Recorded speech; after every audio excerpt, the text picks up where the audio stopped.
দ্বিতীয় বিশ্বযুদ্ধের ইতিহাস মানেই হিটলারের পতন, চার্চিলের দম্ভ আর মিত্রবাহিনীর বিজয়ের উল্লাস। কিন্তু এই বিজয় ঠিক আড়ালে লুকিয়ে আছে ইতিহাসের সবচেয়ে বড় এবং নীরব এক গণহত্যার গল্প, যার মঞ্চ ছিল আমাদেরই বাংলা। আকাশের বুক চিরে প্রচণ্ড গর্জনে উড়ে যাচ্ছে ব্রিটিশ যুদ্ধবিমান, আর ঠিক তার নিচে বাংলার কাদামাটিতে পড়ে আছে লাখো মানুষের কঙ্কালসার দেহ। সালটা 1939। বিশ্বযুদ্ধের দামামায় কাঁপছে পুরো বিশ্ব।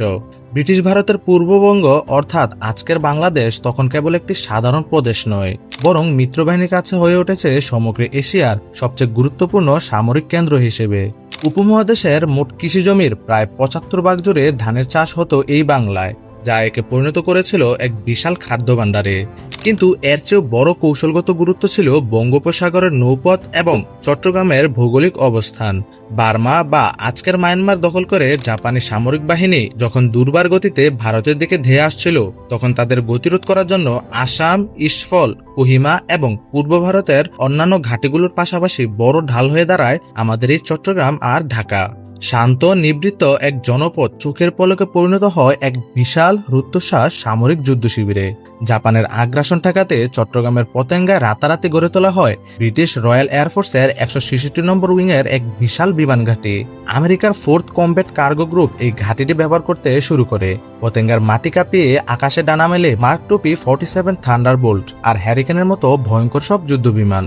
1945 সালের প্রথমার্ধে এখান থেকে 460টি কমান্ডোর মতো বিমান চালিত হতে থাকে, যা দিয়ে চলত সশস্ত্র সরবরাহ এবং সৈন্য পরিবহন। ব্রিটিশ, ভারতীয়, অস্ট্রেলীয় এবং নিউজিল্যান্ডের হাজার হাজার সৈন্যে গিজগিজ করতে থাকে পুরো চট্টগ্রাম। মিত্রবাহিনীর এক প্রবল সামরিক উপদ্রবের কেন্দ্রে পরিণত হয় এই অঞ্চল। রাতের বেলায় পুরো শহর ঢেকে দেওয়া হয় ঘুটঘুটে অন্ধকারে। ব্ল্যাক আউট আর সাইরেনের সেই তীক্ষ্ণ শব্দ সাধারণ মানুষের শিরায় শিরায় ভয় ধরিয়ে দেয়। জাপানি বোমার ভয়ে মানুষ দিক শূন্য হয়ে ছুটতে থাকে নিরাপদ আশ্রয়ের খোঁজে। 1942 সালের এপ্রিলে যখন চট্টগ্রামের বিমান ঘাঁটিতে জাপানি বিমান হামলা হয়, তখন প্রশাসনিক নিরাপত্তার অজুহাতে অনেক সরকারি দপ্তর তড়িঘড়ি করে চট্টগ্রাম থেকে ঢাকায় সরিয়ে নেওয়া হয়।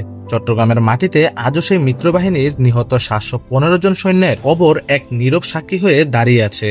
কিন্তু এই বিশাল সামরিক আয়োজনের আড়ালে ব্রিটিশ শাসকরা বাংলার মানুষের জন্য যে কি ভয়ঙ্কর এক মৃত্যুফাত পেতেছিল, তা বাংলার নিরীহ মানুষ গুণা করেও টের পায়নি।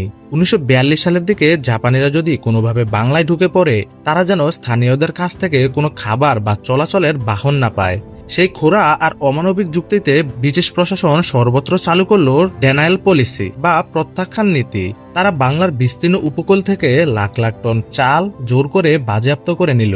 শুধু চাল নয়, তারা ধ্বংস করে দিল সাধারণ মানুষের মাছ ধরার নৌকা, গরুর গাড়ি, রথ, এমনকি চলাচলের হাতি পর্যন্ত কেড়ে নেওয়া হলো।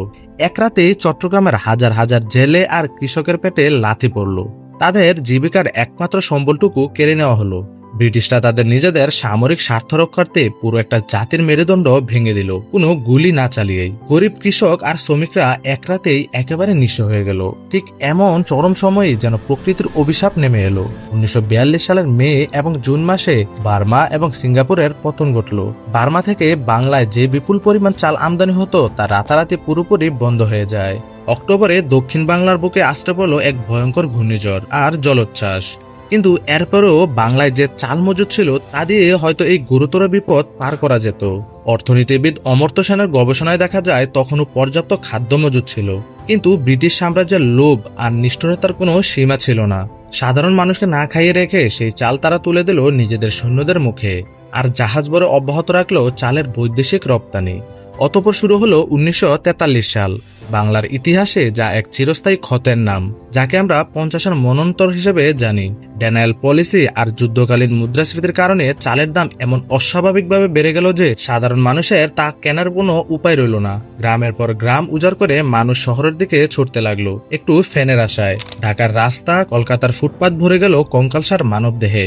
ডাস্টবিনের একটা উচ্ছিষ্ট রুটির টুকরার জন্য কুকুরের সাথে মানুষের কাড়াকাড়ি চলতে লাগলো প্রকাশ্য রাজপথে। নিজের পেটের সন্তানকে এক মুঠো চালের আশায় বিক্রি করে দেওয়ার মতো মর্মান্তিক ঘটনা হরহামেশাই ঘটতে লাগলো। অসহায় মা বাবারা খাবারের সন্ধানে ঢাকা আর কলকাতার রাস্তায় উদ্দেশ্যহীনভাবে হেঁটে বেড়াতো। সরকারি প্রতিবেদন অনুযায়ী সে বছর কেবল না খেতে পেয়ে এবং আনুষঙ্গিক রোগে প্রায় ৩০ লক্ষ মানুষ মারা গিয়েছিল। প্রথম দিকে ব্রিটিশ শাসকরা এই তীব্র সংকটকে পুরোপুরি উপেক্ষা করেছিল। সংবাদপত্রের কণ্ঠরোধ করে এই বিশাল মৃত্যুকে তারা নাম দিয়েছিল স্রেফ খাদ্য সংকট। ব্রিটিশ প্রধানমন্ত্রী উইনস্টন চার্চিলের কানে যখন বাংলার এই আর্তনাদ পৌঁছালো, তিনি অত্যন্ত তাচ্ছিল্য স্বরে বলেছিলেন, ওরা তো ভারতীয়, ওদের জন্য কোনো অজুহাত চলে না। তিনি চরম উপহাস করে এও বলেছিলেন, দুর্ভিক্ষ যদি এতই তীব্র হয় তাহলে গান্ধী কেন এখনো মরেনি। এই মৃত্যুগুলো কোনো প্রাকৃতিক দুর্যোগের কারণে হয়নি, এটি ছিল ব্রিটিশ উপনিবেশিক নীতি, তাদের চরম অবহেলা আর স্বার্থপরতার কারণে ঘটা এক সুপরিকল্পিত গণহত্যা। এই লাশের পাহাড়ের উপর দাঁড়িয়ে একদল অসাধু জমিদার আর কালোবাজারি ফুলে ফেঁপে উঠেছিল। তারা চালের কৃত্রিম সংকট তৈরি করে নিজেদের সম্পদের পাহাড় গড়ে তুলেছিল। একদিকে ডাস্টবিনে মানুষের লাশ, অন্যদিকে একদল পাষণ্ডের পৈশাচিক উল্লাস। কিন্তু বাংলার তরুণেরা তখন বসেছিল না। এই একই দ্বিতীয় বিশ্বযুদ্ধে ব্রিটিশ ভারতীয় সেনাবাহিনীতে সৈন্য সংখ্যা ২ লক্ষ থেকে রাতারাতি বেড়ে ২৫ লক্ষে ছাড়িয়ে গিয়েছিল। পূর্ববঙ্গের অসংখ্য তরুণ লাল বাহিনী এবং ইঞ্জিনিয়ার পাইওনিয়ার ইউনিটের নাম লিখিয়েছিল। কিশোরগঞ্জের আব্দুল মান্নানের মতো বীরেরা জীবন বাজি রেখে লড়েছিল রণাঙ্গনে। চট্টগ্রাম বন্দর আর বিমানঘাটিতে লজিস্টিক সাপোর্ট দিয়েছিল এই বাংলারই ছেলেরা। তারা যে ব্রিটিশদের হয়ে রক্ত দিচ্ছিল, সেই ব্রিটিশরাই তাদের পরিবারের মুখের খাবার কেড়ে নিয়ে তাদেরকে মৃত্যুর মুখে ঠেলে দিয়েছিল। এত বড় বিশ্বাসঘাতকতা বাংলার মানুষের চোখ খুলে দিল। তারা বুঝতে পারলো, পরাধীনতার শিকল না ছিঁড়তে পারলে এই বঞ্চনা আর লাশের পাহাড় কখনোই শেষ হবে না। অতঃপর ১৯৪০ সালের লাহোর প্রস্তাবের পর মুসলমানদের জন্য আলাদা একটি রাষ্ট্রের যে স্বপ্ন তৈরি হয়েছিল, এই দুর্ভিক্ষের পর তা এক অপ্রতিরোধ্য দাবানলে পরিণত হলো। পথে ঘাটে, চায়ের দোকানে, ঢাকা আর কলকাতার স্কুল কলেজে শুরু হতে লাগলো উপনিবেশ বিরোধী আন্দোলনের তীব্র আলোচনা। ব্রিটিশরা তা কঠোর হাতে দমনের চেষ্টা করলেও এই বিশাল গণজাগরণ থামাতে পারেনি। দ্য স্টেটসম্যানের মতো পত্রিকা এবং কয়েকটি পশ্চিমা গণমাধ্যম যখন আগস্ট মাস থেকে বাংলার এই দুর্ভিক্ষের ভয়ঙ্কর ছবি প্রকাশ করতে শুরু করলো, তখন সারা বিশ্ব ব্রিটিশদের আসল মুখোশ চিনতে শুরু করলো। আন্তর্জাতিক অঙ্গনে সমালোচনার ঝড় উঠল। ব্রিটিশ একটি সাপ্তাহিক পত্রিকায় বড় করে শিরোনাম করলো, তারা ভারতীয়, তাই তাদের জন্য কোনো অজুহাত নেই। তীব্র জনরোষ আর আন্তর্জাতিক চাপে অবশেষে ১৯৪৩ সালের নভেম্বরে সরকার কিছু ত্রাণ ও ইমার্জেন্সি কর্মসূচি চালু করলো। কিন্তু ততদিনে যা ক্ষতি হওয়ার তা হয়ে গেছে। দ্বিতীয় বিশ্বযুদ্ধের এই বিভীষিকাময় অধ্যায় আমাদের এক দৃঢ় সত্যের মুখোমুখি দাঁড় করায়। খাদ্য এবং নৌ পরিবহনের মতো বেঁচে থাকার মৌলিক অধিকার নিয়ে যখন রাজনীতি হয়, তখন তা শুধু শত্রু নয়, নিজের মানুষকেই ধ্বংস করে দেয়। ক্ষমতা আর ভূরাজনীতির নোংরা খেলায় সাধারণ মানুষ সবসময় দাবার গুটি।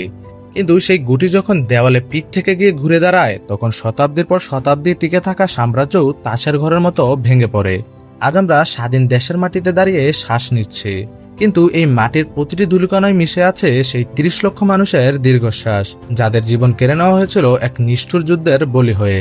এই রক্তাক্ত ইতিহাস আমাদের ভুলে গেলে চলবে না, কারণ ইতিহাস আমাদের শেখায় যে মানব কল্যাণকে বাদ দিয়ে কোনো সামরিক কৌশল বা যুদ্ধই কখনো বৈধ হতে পারে না।